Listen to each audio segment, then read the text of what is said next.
And coming around the group of that I've been around here in the last few years, it's been remarkable.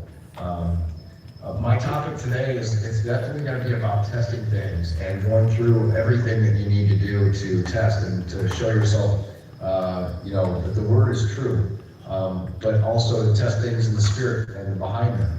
So one of the things that came to me a couple of years ago was the opportunity to really get involved with a group of people that were like-minded via online, that were kind of scattered all over the place. Not just here in the United States, but also in Europe and other places. So one of the guys that I'm going to bring in on this call here in a little bit to talk about some of the stuff that we're doing with Epicor is Mike Cavanaugh. Mike is a believer as well, and we've had some really great conversations here in the last, I've been with those guys for about 4 years, I think, off and on. So when I really look at this and the way that things are going, in the side of the technological race that we're in, to use whatever means necessary to show what we're up to. And with that, I mean, showing what we're up to means we're looking for answers, we're looking for truth, and we're testing things. Let me give you a little bit about me. I was in the media for many years. I still work in television, not quote-unquote media. It's I do more of a mom and pop type show for local businesses in the South Bend, Indiana market. I work for a PBS affiliate for this show. It's called Experience Michiana. I've been working with a sister on that, Kelly Morgan, and my producer, Kelsey Zungren, who's another believer, which is really hard to believe that I'm in a situation where I have two, not just one, but two co-workers directly connected to my job, and all of us were working for PBS. That just doesn't happen unless I think there's maybe it's just a proof that God's got a sense of humor. But what I will say is that we have an amazing time to claim right now for us in this present time, because as it says in the scriptures, that things are going to be revealed, especially in the last days. And I believe that's what we're doing. I believe that's what we're involved in. We're involved in the days that we either have our eyes open or not. It's just that simple. Now, just because our eyes are open, does that mean that we all get it and we all understand it? No. It means that we have our eyes open, and I believe that God's opening so many people's eyes that at that point in time, it's a process to find exactly what the answers are that we're looking for. And so with this, with testing these things, my job here in this life, I feel, is that to take everything that I've learned through the media experience, through just life, the pop culture, to what we've been taught, and testing these things, and then sharing and revealing. And that's what God has really put on my heart. And it hasn't been the easiest thing to do, because some of the stuff that you want to do and have access to, you're never going to get the access to government facilities, or you're never going to be allowed to build the same type of rocket that they're building to really see what's going on. So what I'm going to do here in this presentation is just kind of give you a rundown of why I'm doing what I'm doing, and that way we can go and dive right into this. For those of you that know, I'm really good friends with a guy named Rob Skiba. Rob Skiba and I became friends, I think it was probably about 6 years ago, 5-6 years ago. And, but it's more than 6 years ago. But we ended up working on Seed together. I ended up auditioning for his Seed project, and in that process, it was going along the lines of what happened in Genesis 6, especially with the Nephilim, or the Nephilim, aka the giants, and the different things that were going on, the genetic stuff that was going on with Genesis and the things that we were being learned about back then. From there, it went from Rob introducing me to this thing called, hang on a second, I'm getting a message. I don't know if that's, okay, that's Nate. Yeah, I don't have my audio off on my phone, guys, just sorry about that. But, the thing is that when we started looking into not just doing the seed project, or I started working with Rob on the seed project, we also went into going into this thing called the Flat Earth.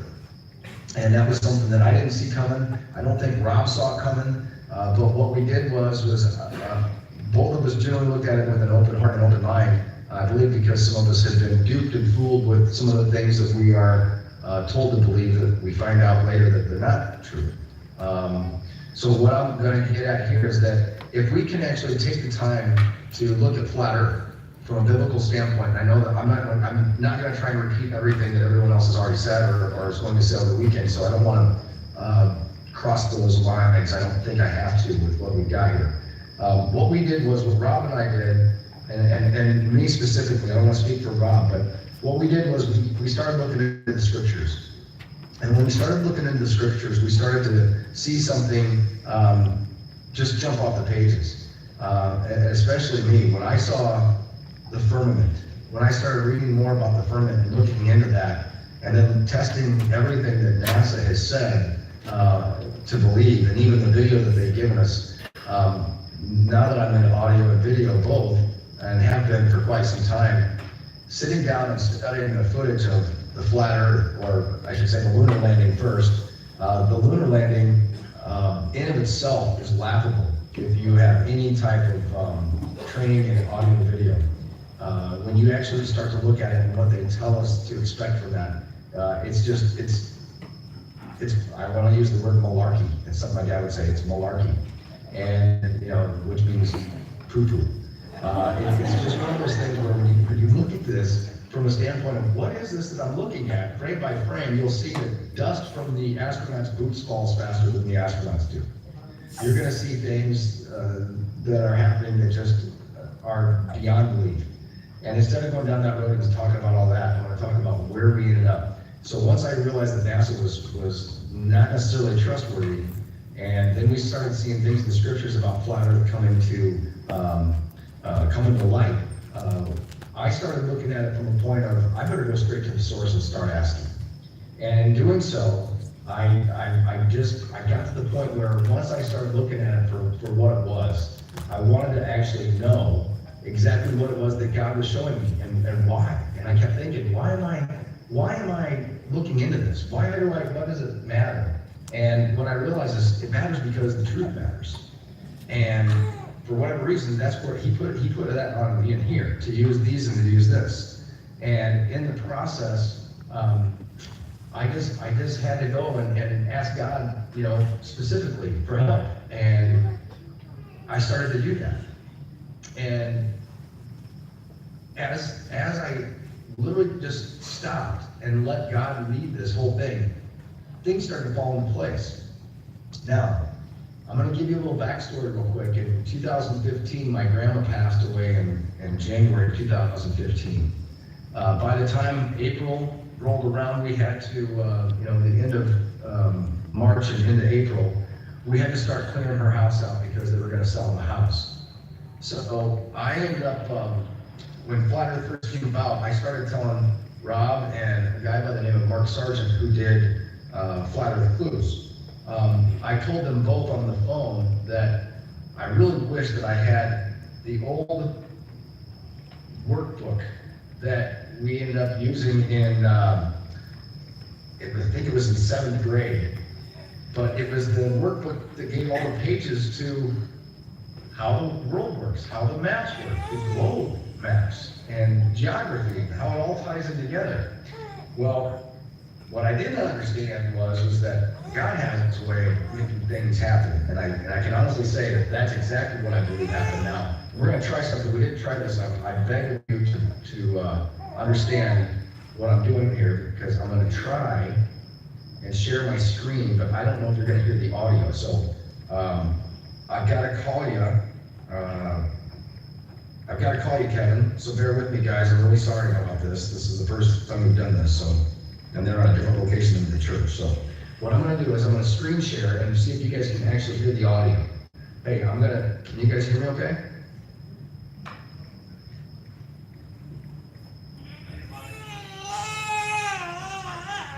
I can hear you. Yeah, I can hear myself too a little bit there. So. Okay, what I'm going to do is I'm going to go ahead and bring this can hear the audio, because that's important. Because I want to explain something before I go into this. So you should have that. Now, is that a black screen? Okay. Now let's see if the audio comes in. I don't think it's coming in, is it? Can you hear the audio? All right. I'm gonna turn it up. Here we go.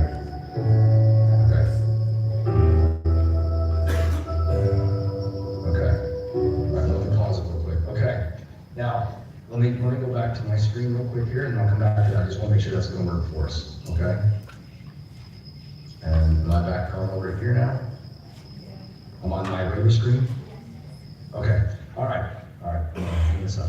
Okay, so now what happened was in January when my grandma passed away, we started cleaning her house out. And when we started cleaning her house out, I had put away a box filled with action figures. Now, bear with me on this story, because I truly believe this is just complete evidence of how God has a wonderful sense of humor and He can connect with us in the best ways that we could ever imagine. So as we cleaned out my grandma's house and I had to clean some things out of her garage, I ended up finding an old shoebox that I packed in 1993 before I moved away to California. And in that shoebox, I placed several toys that I had played with as a kid, and most of them were action figures. And I just wanted to have a keepsake box full of stuff that my kids can play with someday.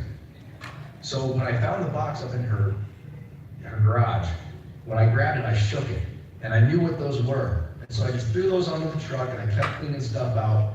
That box ended up on my front porch and sat there for 4 or 5 days, and I'm gonna kind of go through that again. But what I'm telling you is that I had no idea what was gonna be in this box. So, and the reason why I started recording the video you're about to watch was to actually talk about the sovereignty of God, that anything can happen, because when the truth comes out about, this package that was inside this box, nobody in the family can tell me how it got there. And my grandma's passed away, and I can honestly tell you that she didn't put what I found in the box. I don't believe that she put that there. So let me go ahead and screen share it. I'll run the video again so you guys can see it. And here we go. This is the whole video, hopefully.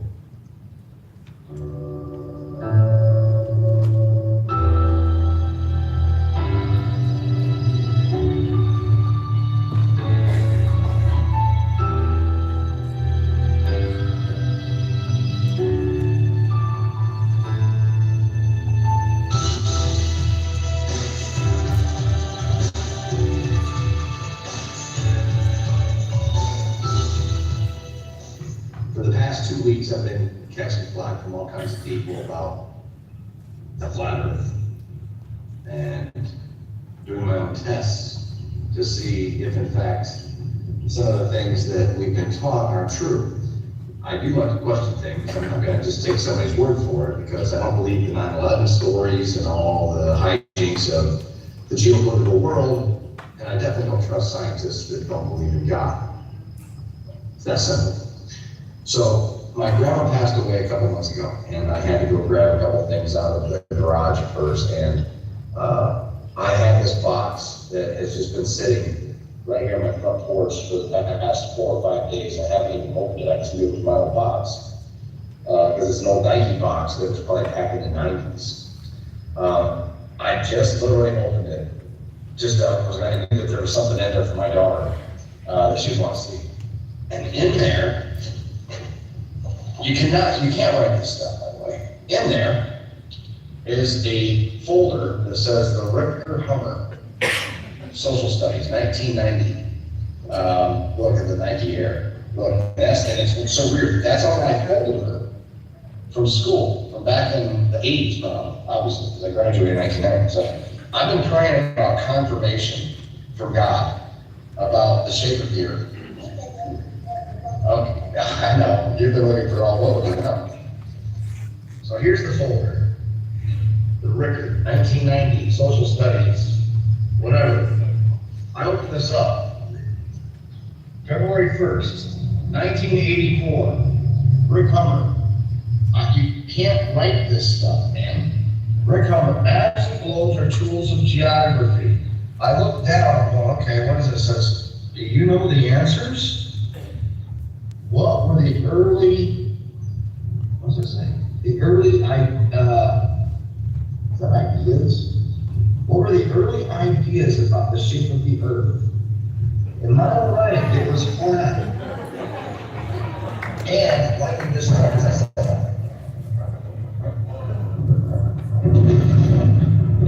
like I said, you can't write this stuff. You follow me? As I'm making this video, that happens. Wow. Let's go outside, Carol. Don't be afraid. That is insane.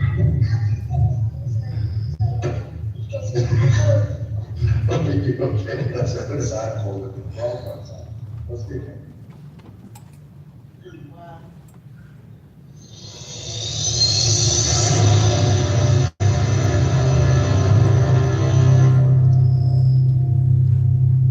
All right. So don't be afraid to see, guys. Don't be afraid to look. Don't be afraid to ask. You know, the hearing, ear, and the seeing eye, the Lord hath made them both. And let's stand up here for a second. It's Proverbs 20:12. Now, here's the thing that I want people to understand about, you know, all of this. The answers are already there. They're already written.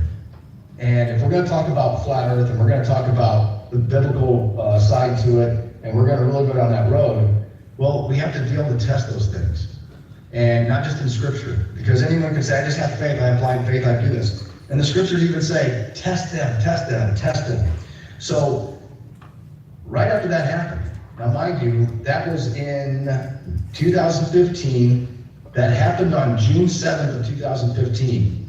One of the things I want to remind folks to this is that in that video, and I'll go back here and I'll show it to you, there were no clouds that day. There were no clouds in the sky that day. It was just kind of a hazy day, kind of humid, and we ended up getting a thunderstorm in our area like 4 or 5 hours later. But up until then, there was nothing. The birds were chirping, and when the thunder hit, when the lightning hit, that was one thing. When the thunder hit, it shut the birds up. Everything got quiet. It rumbled so much that my front porch literally shook. My daughter was afraid. She even said, I'll just sit with you so I don't get afraid anymore. So I guess, you know, I kind of giggled about it, but I'm not gonna lie, when that happened, I knew right then, because I knew that I started the video off by saying, I've been praying for confirmation from God Almighty Himself. The reason why I said that is because it's the truth. Because I knew if this is part of the big deception, the strong delusion is coming, the only way that I'm going to know is if I'm actually asking God for the answer. If I'm that humble and go, I just want to know, and I need you to tell me, because how am I going to know? How would I know? But then, after this happened, after that lightning strike happened, I shared that with Rob, I shared that with Mark, I shared that with a lot of people, and it's been up since that time, and I don't have an active YouTube channel. I don't have time to do that. I've got 2 small kids.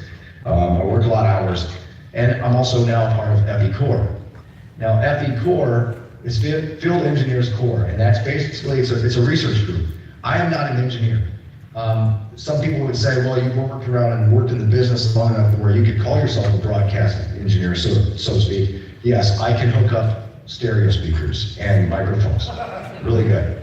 No, but my whole thing is that I look at this as a journey. And when that lightning struck, when you all just saw the same thing that happened to me on that day, at that point in time I knew what my job was. And my job was to test all things and share that and go and make it happen and do the best that I could possibly do. And I think that's what we're all called to do according to Scriptures. When we test all things, we're supposed to share that information and share that truth.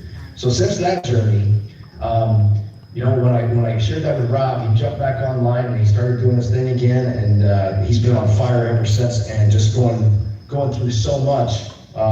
And the people that have come after him, the people that have said stuff, and it's kind of calmed down a little now, I think. But you know, when you look at this and you actually start to challenge people's what they believe, well, you can see this ugly monster of pride come out, folks, and that's what I see the most is the pride. There's no way that, you know, this could be a lie this big. There's no way that God created a flat environment with a firmament and everything inside of it. There's no way God could create something that intimate for us. And that's not true. I mean, this is exactly what He's done. So from that point on, I told Rob, I really believe, man, we should do this test over Lake Michigan. I've seen, Chicago over Lake Michigan. And that was actually how I got kicked out of class as a kid, that actually wanted me to find the notebook that ended up being in that shoebox. I got kicked out of class when I was 12 years old for telling a teacher that I could see Chicago across Lake Michigan. Now think about that. In 1984, God ends up having that happen in my life, that I remembered that when Flat Earth was introduced to me, I didn't laugh at it.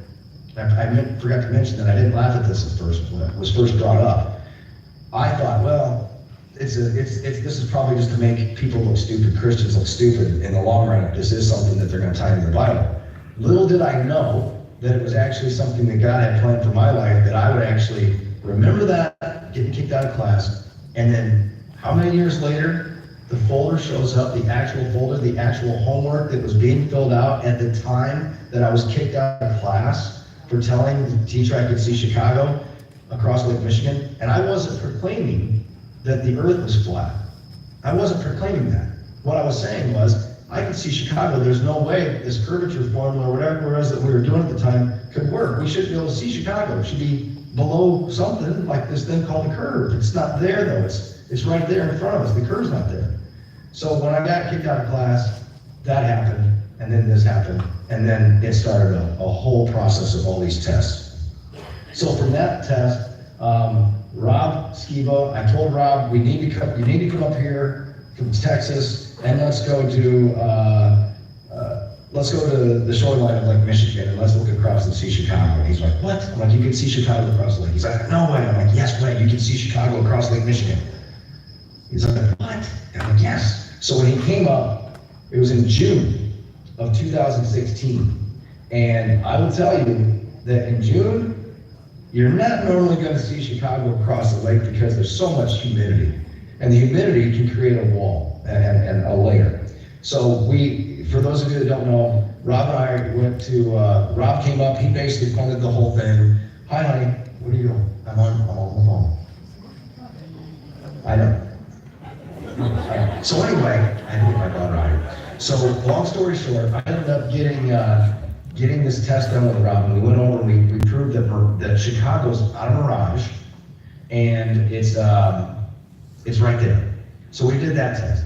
Then we had to do the high altitude balloon test. We did 2 of those, and the first one we didn't get the camera back, but what we saw in the live footage, because we had cameras on the live side of things, and we got to 91,000 feet, and then the 91,000 feet, if you go back and look, and I wish I had it here, I won't pull up for some reason, I'm sitting there trying to get it to pull the log.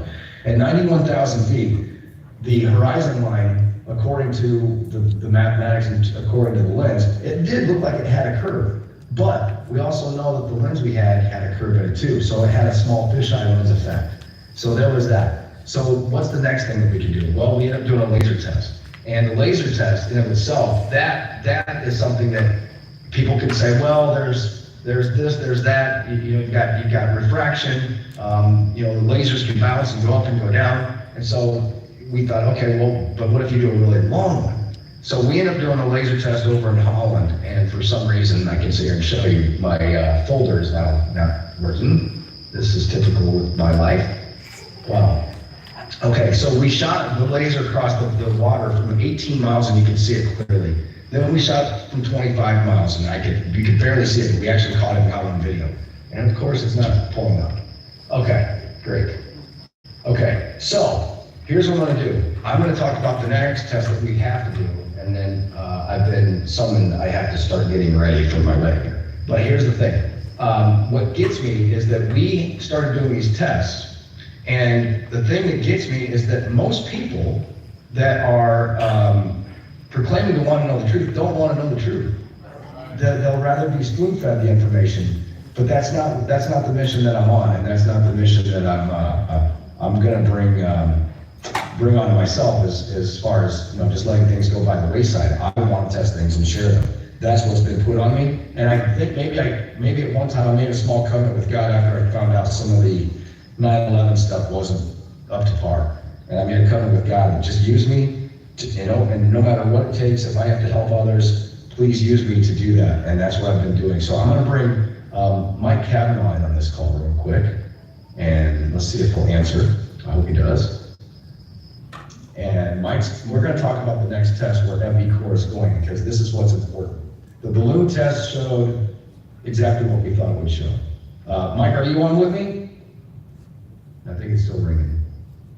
Hey, Rick. Hey, did I bring in everybody from MV Core or just you? I think you just brought in me. Okay, did you change your icon? Yeah, I did. Okay, that's what got me. Okay. All right, well, say hello, everybody, down at Skyfall. They can't hear us. They can't, we can't hear them. Mike, I've already kind of been down this, I've been scrambling here trying to make this happen because my folder just shut down on me in the middle of this presentation. But I kind of explained the result and how I got into testing. It was with just basically the Bible, remembering what I saw as a kid, and using common sense on that end. But then also just doing these tests. And I went through the balloon test with Rob, the mirage test with Rob. I kind of touched base on the laser test, which I was going to show video of that just now, but it's not showing up. But the 18-mile test, when you were standing with me at 18 miles, we could see that clear as day, could we not? 18 miles, 25 miles actually. Well, 18 first, the first night, and then we moved to 25 miles the second night, second and third night. And Yeah. 25, we could see it, but it wasn't as bright as 18, obviously. Yeah. But you could still see it. And, at 25.4 miles or whatever it was that we were at, the curvature formula for that, at that rate, we should have been well under like 480 feet. We should not have been able to see what we saw on Lake Isle, correct? Correct, yeah. I think at the elevation heights of the source, the laser itself, and the observer, there was supposed to be, and I'm saying this in metric units, 94 meters of hidden height. Yeah.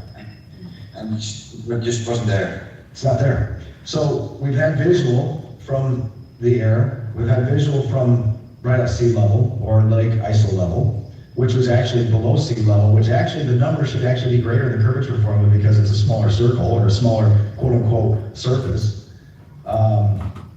Then now our next test that we wanted to do, and this is very important, is we want to use microwaves because they're line of sight. And with microwaves, that's not even though I come from the radio side, that's not my most, I would say, I don't have as much awareness of this than what you do, Mike. Can you explain to everybody a little bit why the microwave would be the best test as far as land-based tests that we could do? Well, I wouldn't say it's the best test, but it's best to compare it with an actual optical shot, let's say a laser shot. Okay. The detractors always say that light has the ability to refract around a supposed curve. And that refraction is based on a refraction index, and that basically gives a arbitrary curve to the light. It's all theoretical, none of that is actually true. But in comparison to that, if you use microwaves, those have a different wavelength compared to the optical spectrum. They shouldn't refract the same as light does. So, and that's why the manufacturers always say that these antennas are definitely need and can't work without line of sight. So what we are going to try and do is shoot a microwave transmission with the state-of-the-art antennas that we got over a distance of 225 kilometers from the west coast of the Netherlands to the east coast of the United Kingdom, and maintained that connection for a still undetermined period of time and see what it actually does, and if the connection remains stable and doesn't go down, there's no link downtime, then the argument of atmospheric ducting is, it's nonsensical. So it basically comes down to line of sight connection, and that's That's the only way that it is going to be possible at all. Yes, and in doing so, because that's the thing is, there's no refraction whatsoever with microwave. Not the way that the laser would. It's completely opposite. With laser light, it's we would consider that it already negligible, and with microwave, it's practically non-existent. Yeah, and microwaves, they can't. Do they go up? Do they go down? Do they go right? Do they go left? That's something that I had somebody ask me not too long ago on that. You know, what's the difference between the microwave? What the microwave takes off goes the other way. I said they can't. No, microwave is the signal goes out in all directions, and as soon as the linkage is established, it creates what they call a lobe, and that lobe is elliptical in form, and it has its highest diameter in the center, and that is what they refer to as the Fresnel zones. And you know the diameter of a microwave in the center over a distance of 225 kilometers, depending on what frequency you use, and we use 5.8 gigahertz. You end up with a diameter of about 53 meters in the center. So you need to stay clear of any obstacle from the land, from your elevation point to 53 meters down, because it's a radius, it's not even a diameter.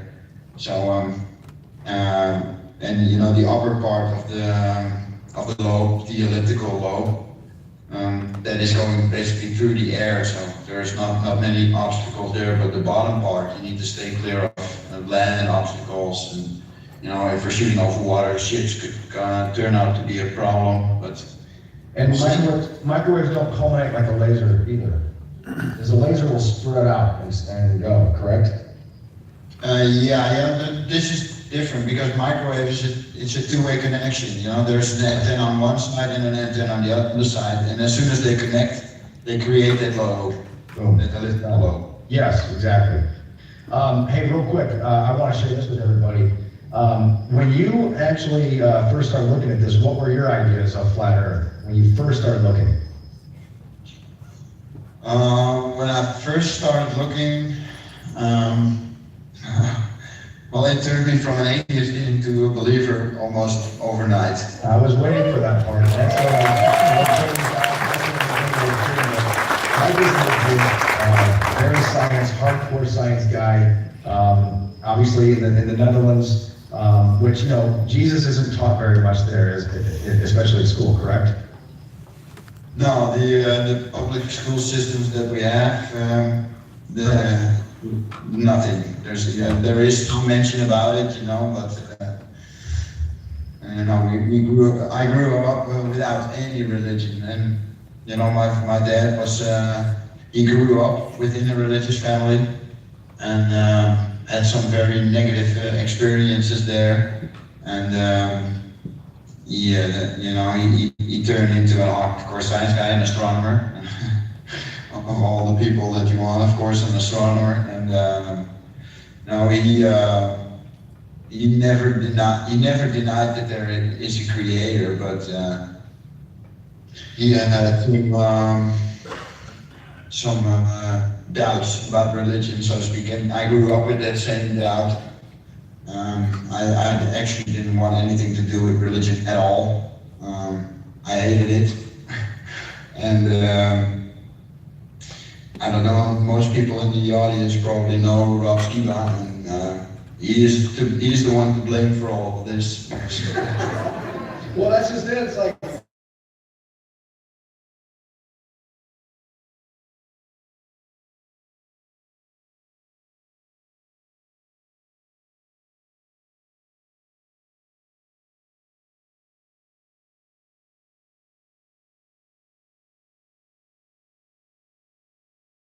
things are being revealed, we have to relay this message. We have to continue to want to share the evidence and the proof.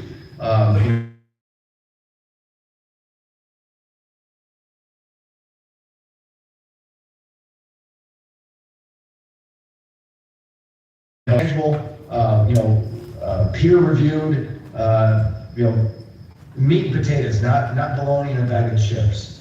And I believe that's the biggest thing is for Epicor, you know, people to look at Epicor and go, oh, you guys are a bunch of Christians and you guys are a religious group. No, we're not. That Epicor is separated from our walk, from our lives. Epicor in itself, the label Epicor is literally, it's about science. It's Yes. about science. FE stands for field engineers, and it's not a flat earth organization. Yeah. Although we do a lot of projects that basically touch on the subject, but we also have a lot of other projects that we are interested in. Yes. But it's not just flat earth, but you know, all the claims about geocentricity, for example, earth spin, mechanical gyro test, optical gyro test, that's all the stuff that we want to do. Repeat Eric's failure with the 21st century equipment to see if there's any validity to it, because, you know, reading his report and viewing a few videos on YouTube is not actually confirmation that it's actually true. So we want to repeat it and see if it explains what we think it's going to explain. And yeah, now we're also deep into magnetism, for example. Yeah. You know, So, if I can mention this, when you and I had these conversations a while ago, this is kind of going off in a different direction than what I had planned, but that's okay. Not from you, Mike, from my end, because I want to show more of our laser tests. It is what it is. You know, when we look at the tests and all this, and we look at the process, you know, some of these tests that people can do for themselves, that's what I want to touch base on. They can actually do these tests. You remember when we had the conversation, I don't know, it was a couple of years ago, about the moonlight. Moonlight puts off a cold light, you know, and a lot of people go, oh, no, I've done the test, that doesn't work. How come some people can do the test and some people can't do the test? It's beyond me. Yeah, I haven't done a test myself. I think there is at least some validity to it, because I know that. They just did it again. one of our members, Robert Scott, did it with an actual telescope, you know, with focused light, and he measured a substantial temperature difference between the outside air and his aperture from the telescope. Yes. So that was very convincing, But you've not done that test yourself, and see, that's the thing, is I've done that test myself to where it actually opened up the door for me to open up and start talking about Genesis more to a guy. You know, I was in a barn where a lot of guys come in and they work on their dune buggies or sand rails. And there were guys working in there that night. I happened to be in there, and one of the guys walked in and said, oh, look, there's Hummer, you know, where's your aluminum foil hat? And I said, what are you talking about, you stupid guy, you? I'm like, it's not aluminum foil, it's tin foil. So it was kind of funny because that kind of broke the ice, and he thought I was mad at him at first. I said, what are you talking about? He called me that for. But I said, well, what if I could prove to you that the words in Genesis are true? That he goes, what are you talking about? I said, all right, in the Bible it talks about the two lights in the sky that God puts there. The one rule of the day and the lesser light to rule the night. And he says, okay, yeah, I'm with you. I said, well, the lesser light, what if that actually means the negative light? What if that means the colder light, where what the norm would be, that it makes everything in the norm colder? He says, what are you talking about? I said, grab that laser thermometer right there. Now, we went out in the snow. It was like in January, and there was like 5 inches of snow on the ground. It had to be like I'm gonna say it was 28 degrees that night. And so we went outside and and the moon was out, it was a clear night. We put the lasers down into the snow, and this was in the moonlight, and it was actually, it was actually 24 degrees.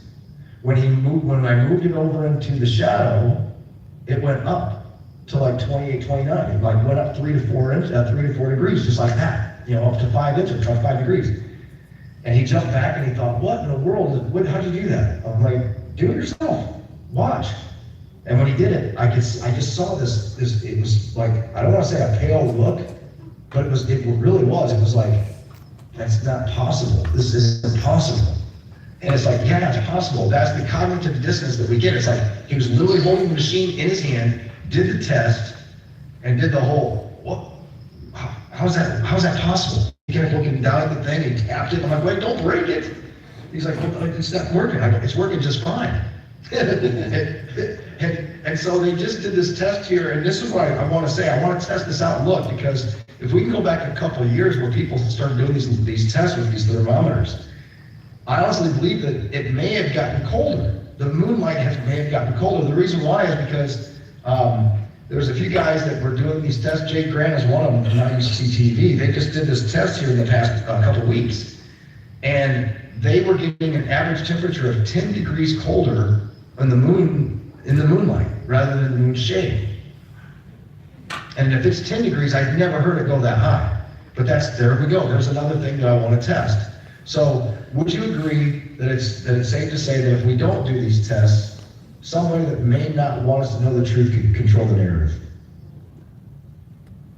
Yeah, that's, everything you hear, if you don't confirm it for yourself, then it's just a story. That's it.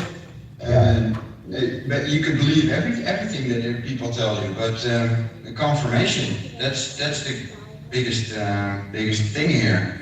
And when you're hunting for the truth, then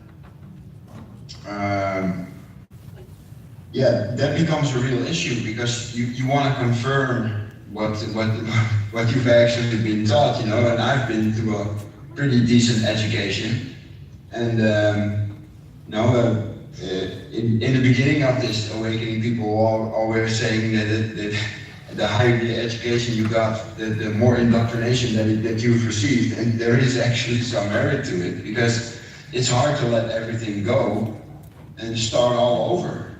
But that is required, because you basically have to start over. You cannot look up at the sky and apply the same physics model and try to explain it for a flat Earth. It's just not work. No, the entire system needs to be rethought. And we started that a couple of years ago. Rick, you were involved when we first got together with Zach and Steve.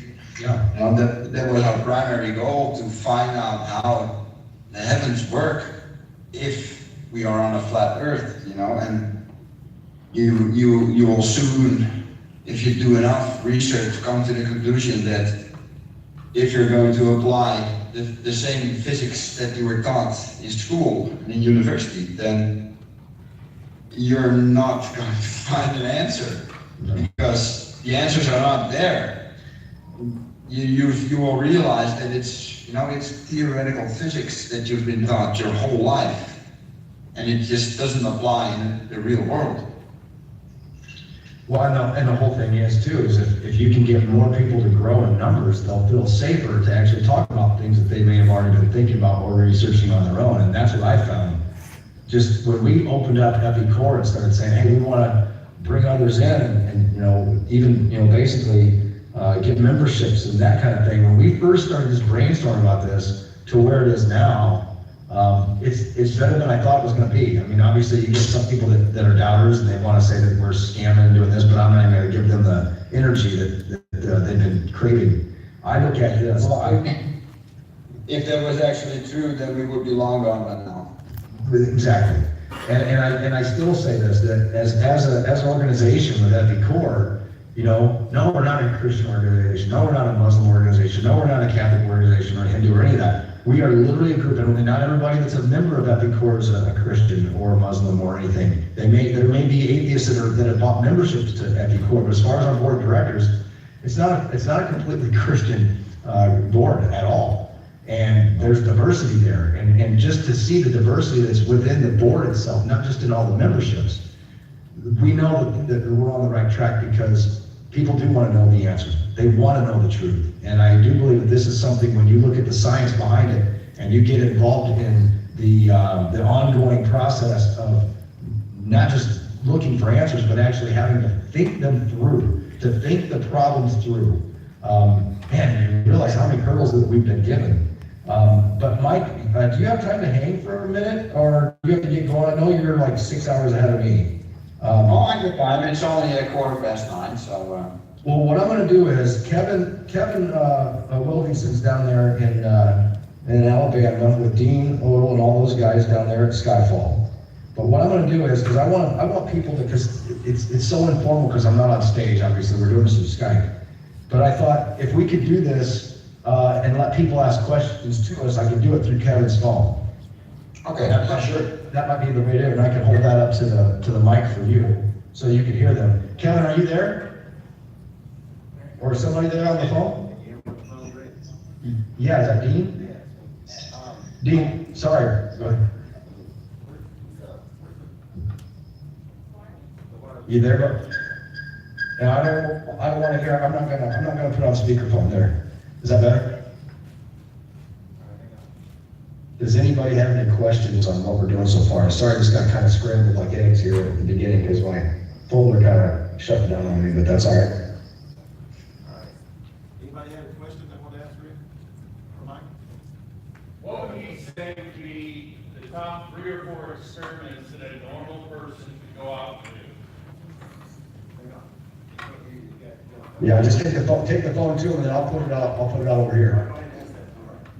What would be the Top 3 or 4 experiences that you would recommend for the normal person?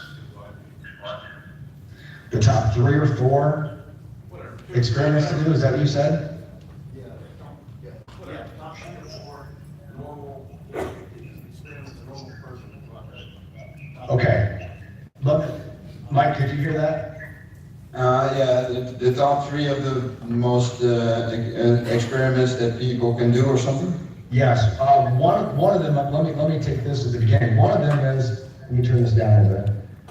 One of them that I can say is, you can prove that the Coriolis effect doesn't exist if you just go out and build a fire on a day when there's no wind. Watch the sun go up. And I've actually got video of that, I was gonna share that, but I'll post this link for Dean, I already share the file with Dean.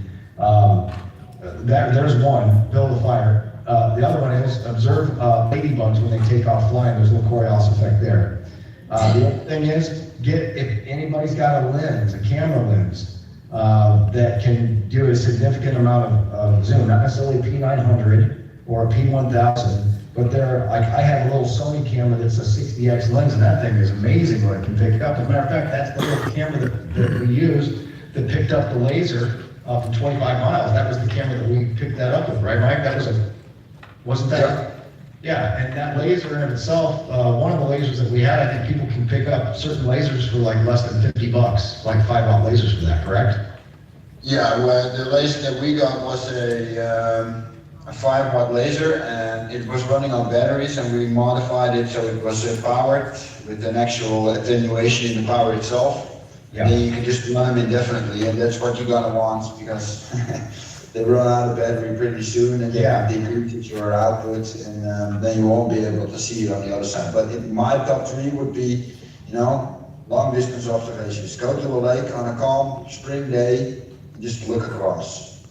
Yeah, spring or fall. When the water and the air are about the same temperature and there's not a lot of humidity, that's the best time. That's the number one. The other one is that. The calm spring mornings, when you're looking over a lake and the lake is flat like a mirror, look across. You can see for miles and miles and miles, Yes. literally. Yes. That's what got me convinced. I was looking up all the time to validate the ball, and as soon as I put in my telescope at the horizon, that was it. So, looking long distance, proving the Coriolis effect isn't there, and then the other one for me is, doing the moonlight test, because obviously people will say, oh, it doesn't work. I've seen it work with my own eyes. I've done it, been there, done that. Yeah, those are the main ones.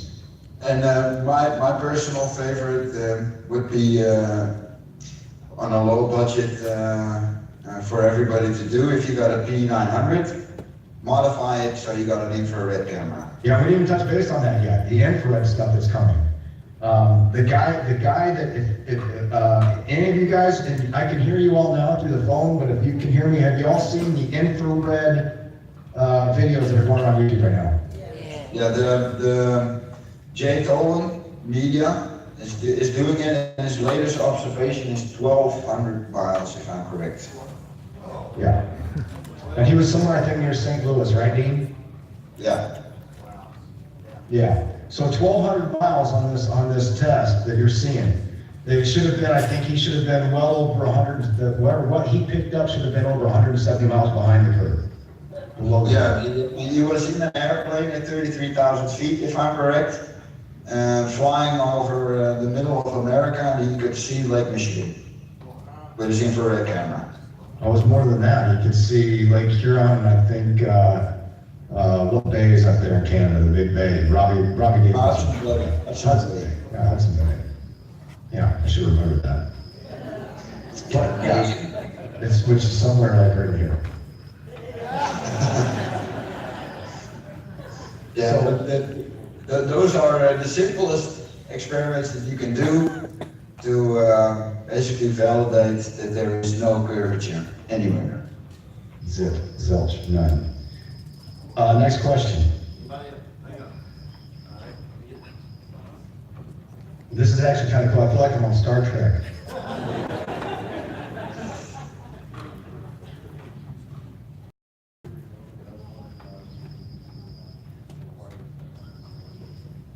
Mikey's asking, when are we going to do the wireless test? We're actually, well, I can say this. I know that we've been working on it for a while, but I know that there's permits that are involved, and I'll let Mike touch base on that because I believe we have the equipment. We just have to have the other location provided. Is that right?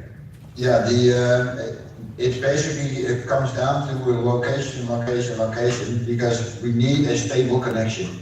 There's no, we cannot put it up on a self-made pole or something because we need it to be stable or steady as a rock.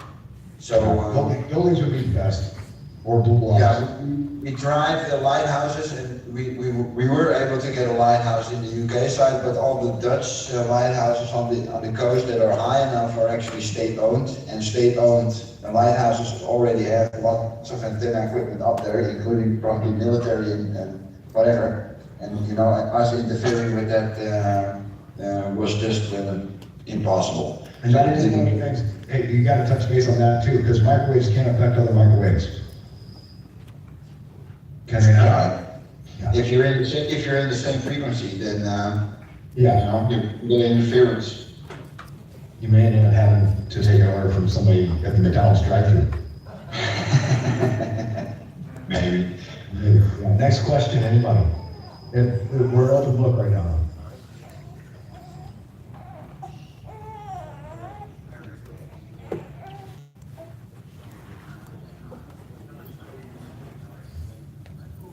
Anybody can join. He asked, what is Epicora? I stated what it isn't. Want to know what it really is? And can anybody join? Epicor is listed as a 501, or is in the process of being listed as a 501c3 scientific organization. On our articles of incorporation, there is a list of possibilities that says what we can be, and from all those options, there is just one that we list ourselves at, and that is a scientific organization. That's it. We do the test, we collect the data, we observe the data, we do it all over again and test the data and get our results. And we actually want everything put out there. So that we can, so there's nothing to hide. That's what we're doing.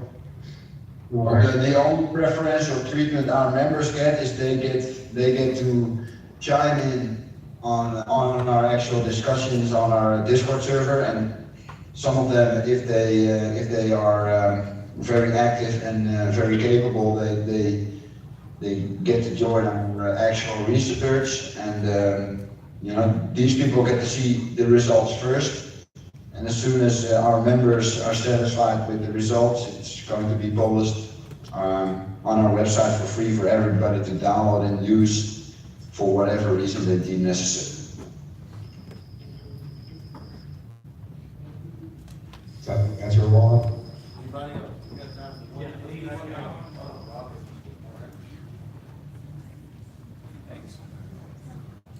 Rick.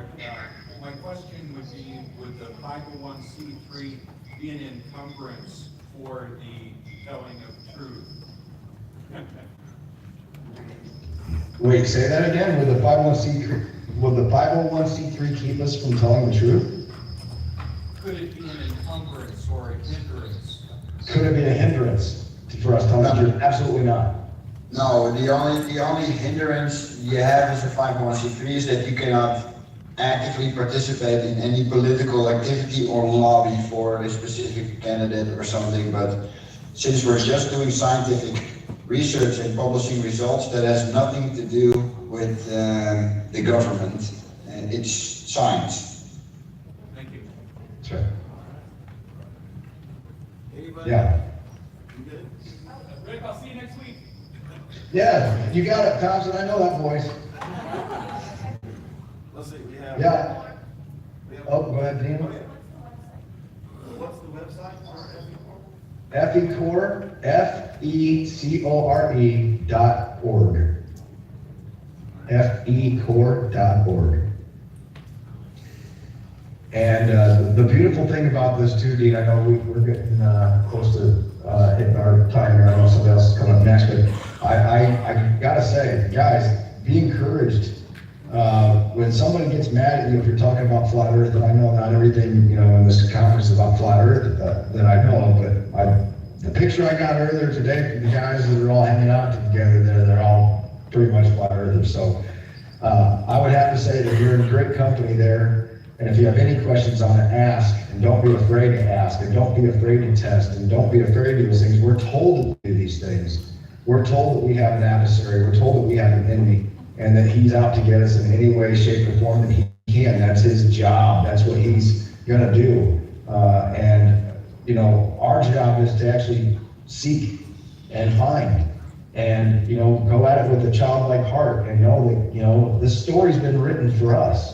This place was made for us as being in his image, for us to maintain and to do things and to do wonderful things. And we know what's coming. It's written, and he's already won. The victory's already his, and we just get to be a player in the whole scheme of things here as things go on and continue. And I just hope that you're all encouraged. I hope you all know that. And I've never said this to Mike on a platform, but I'm privileged to call him a friend, but I'm honored to call him a brother. And I know that there are many out there that are out there looking at this and that probably have ways and means to go and do the tests. And I wholeheartedly encourage you to do that. And don't worry about what anybody else says. And don't let pride get in your way.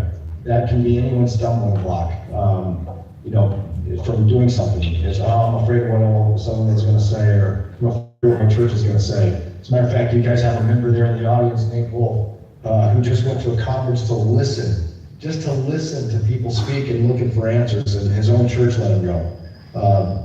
Not all the people, I'm sure the entire congregation won't let him go, but whatever the decision was made.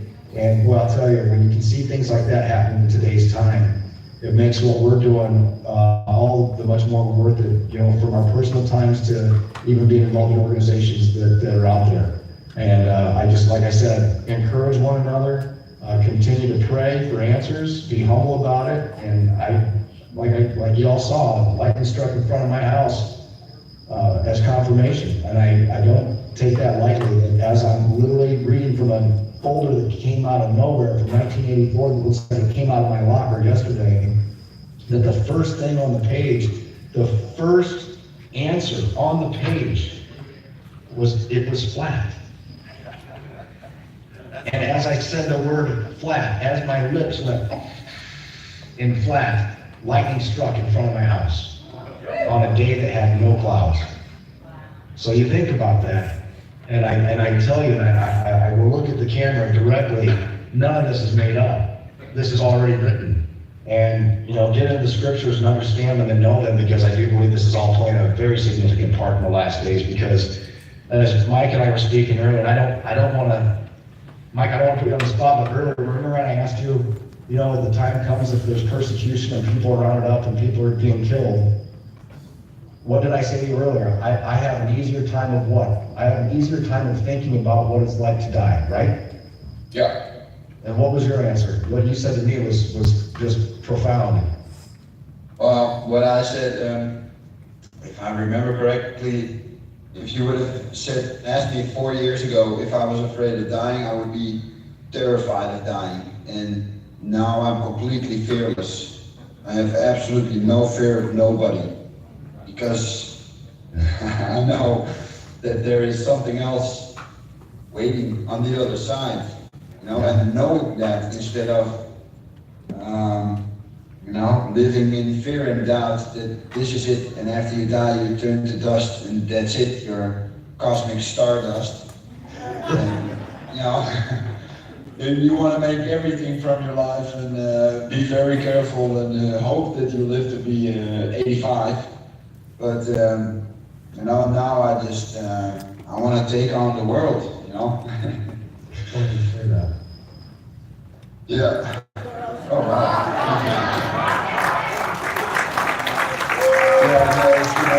Since then, I don't want to jinx myself, but a lot of things have improved for me on a personal level. My business is increasing. I'm literally surrounded by what I consider the most intelligent people around.